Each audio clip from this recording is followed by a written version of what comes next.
ನೇಮಕಾತಿ ಮಾಡದೆ ದೀರ್ಘಕಾಲೀನ ಹೊರಗುತ್ತಿಗೆ ನೇಮಕ. ಶೋಷಣೆ ಮತ್ತು ಅನ್ಯಾಯ ಎಂದು ಕಿಡಿಕಾರಿದ ಹೈಕೋರ್ಟ್.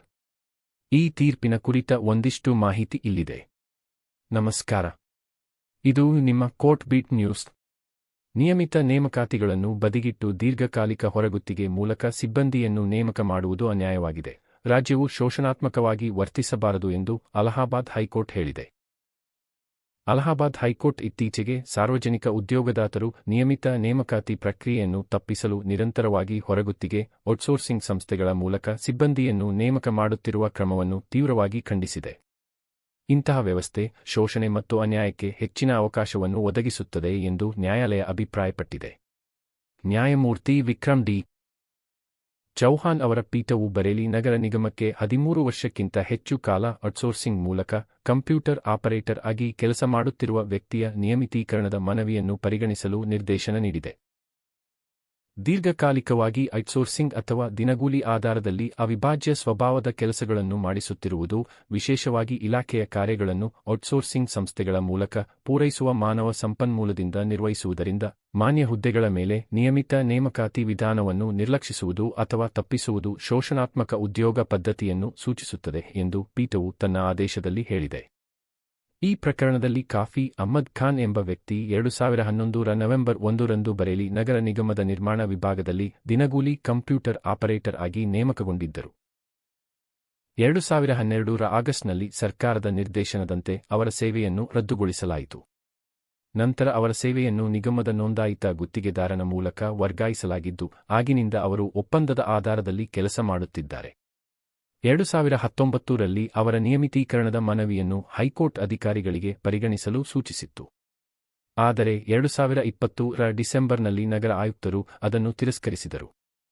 2016ರ ಫೆಬ್ರವರಿ ಸರ್ಕಾರದ ಆದೇಶವನ್ನು ಉಲ್ಲೇಖಿಸಿ 2001ರ ಡಿಸೆಂಬರ್ 31ರೊಳಗೆ ನೇಮಕಗೊಂಡ ದಿನಗೂಲಿ ನೌಕರರಿಗೆ ಮಾತ್ರ ನಿಯಮಿತೀಕರಣ ಸಾಧ್ಯ ಎಂದು ಹೇಳಿದ್ದಾರೆ. ಹೈಕೋರ್ಟ್ ಮುಂದೆ ಅರ್ಜಿದಾರರ ವಕೀಲರು ಸುಪ್ರೀಂ ಕೋರ್ಟ್ನ 2024ರ ಜಗ್ಗೋ ವಿರುದ್ಧ ಭಾರತ ಸಂಘ ತೀರ್ಪನ್ನು ಉಲ್ಲೇಖಿಸಿ ದೀರ್ಘಕಾಲಿಕ ತಾತ್ಕಾಲಿಕ ನೇಮಕಾತಿಗಳು ಕಾರ್ಮಿಕ ಹಕ್ಕು ಜೊತೆಗೆ ಅರ್ಜಿದಾರರು 13 ವರ್ಷಕ್ಕಿಂತ ಹೆಚ್ಚು ಕಾಲ ಕೆಲಸ ಮಾಡಿರುವುದು ಕೆಲಸದ ಸ್ವಭಾವ ಶಾಶ್ವತವಾಗಿರುವುದನ್ನು ತೋರಿಸುತ್ತದೆ ಎಂದು ತಿಳಿಸಿದರು.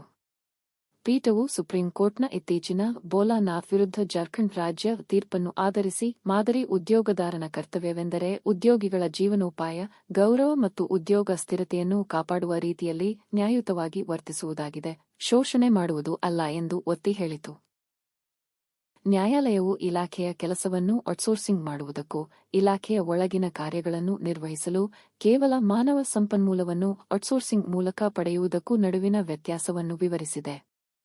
ದೀರ್ಘಕಾಲ ಔಟ್ಸೋರ್ಸಿಂಗ್ ಮೂಲಕ ಉದ್ಯೋಗಿಗಳನ್ನು ಬಳಸುವುದು ಮೂಲತಃ ಅನ್ಯಾಯಕರವಾಗಿದೆ ಎಂದು ಹೇಳಿದೆ. ವಿಭಾಗದ ಕೆಲಸ ಶಾಶ್ವತವಾಗಿ ಹೆಚ್ಚಾದಾಗ ಸಂಬಂಧಿತ ಹುದ್ದೆಗಳ ಸಂಖ್ಯೆಯನ್ನು ಹೆಚ್ಚಿಸುವುದು ಅಗತ್ಯ, ಆದರೆ ಅದನ್ನು ಮಾಡದೆ ಉದ್ಯೋಗದಾತರು ಔಟ್ಸೋರ್ಸಿಂಗ್ ಸಂಸ್ಥೆಗಳನ್ನೇ ಬಳಸುತ್ತಿರುವುದು ಸಾಮಾನ್ಯವಾಗಿದೆ ಎಂದು ನ್ಯಾಯಾಲಯ ಗಮನಿಸಿದೆ. ಇಂತಹ ದೀರ್ಘಕಾಲಿಕ ವ್ಯವಸ್ಥೆಯಿಂದ ಉದ್ಯೋಗಿಗಳು ಭವಿಷ್ಯದ ಅವಕಾಶಗಳನ್ನು ಕಳೆದುಕೊಳ್ಳುತ್ತಾರೆ ಮತ್ತು ನಿಯಮಿತ ನೇಮಕಾತಿಗಳಲ್ಲಿ ಸ್ಪರ್ಧಿಸಲು ವಯೋಮಿತಿಯನ್ನು ಮೀರಿಬಿಡುತ್ತಾರೆ ಎಂದು ನ್ಯಾಯಾಲಯ ತಿಳಿಸಿದೆ. ನ್ಯಾಯಮೂರ್ತಿ ಚೌಹಾನ್ ಅವರು, ನ್ಯಾಯಯುತ ಉದ್ಯೋಗ ಪದ್ಧತಿಗಳನ್ನು ಅನುಸರಿಸುವುದರಿಂದ ಅನಾವಶ್ಯಕ ವ್ಯಾಜ್ಯಗಳನ್ನು ಕಡಿಮೆ ಮಾಡಬಹುದು, ಉದ್ಯೋಗ ಭದ್ರತೆಯನ್ನು ಹೆಚ್ಚಿಸಬಹುದು ಮತ್ತು ನ್ಯಾಯತತ್ವಗಳನ್ನು ಉಳಿಸಬಹುದು ಎಂದು ಹೇಳಿದ್ದಾರೆ. ಈ ಹಿನ್ನೆಲೆಯ ಮೇಲೆ ನ್ಯಾಯಾಲಯವು ಬರೇಲಿ ನಗರ ನಿಗಮದ ಆಯುಕ್ತರು ನೀಡಿದ್ದ ಆದೇಶವನ್ನು ರದ್ದುಗೊಳಿಸಿ ಸುಪ್ರೀಂ ಕೋರ್ಟ್ ತೀರ್ಪುಗಳ ಬೆಳಕಿನಲ್ಲಿ ಅರ್ಜಿದಾರರ ನಿಯಮಿತೀಕರಣದ ಮನವಿಯನ್ನು ಮರುಪರಿಗಣಿಸಲು ನಿರ್ದೇಶಿಸಿದೆ. ಈ ಪ್ರಕ್ರಿಯೆಯನ್ನು 4 ತಿಂಗಳೊಳಗೆ ಪೂರ್ಣಗೊಳಿಸಲು ಸೂಚಿಸಿ ಅರ್ಜಿಯನ್ನು ಪುರಸ್ಕರಿಸಲಾಗಿದೆ.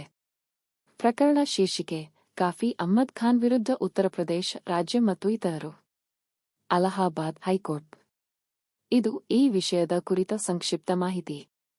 ಈ ಬಗ್ಗೆ ಮತ್ತಷ್ಟು ಮಾಹಿತಿಯನ್ನು ಪಡೆಯಲು ನಮ್ಮ ವೆಬ್ಸೈಟ್ಗೆ ಭೇಟಿ ನೀಡಬಹುದು. ಈ ಮಾಹಿತಿ ಉಪಯುಕ್ತವಾಗಿದ್ದರೆ ಒಂದು ಲೈಕ್ ಕೊಡಿ. ಪ್ರಶ್ನೆ, ಸಲಹೆ, ಸೂಚನೆ ಇದ್ದರೆ ಕಮೆಂಟ್ ಬಾಕ್ಸ್ನಲ್ಲಿ ಬರೆಯಿರಿ. ನಿಮ್ಮ ಸಹಕಾರ, ಪ್ರೋತ್ಸಾಹಕ್ಕೆ ಧನ್ಯವಾದಗಳು.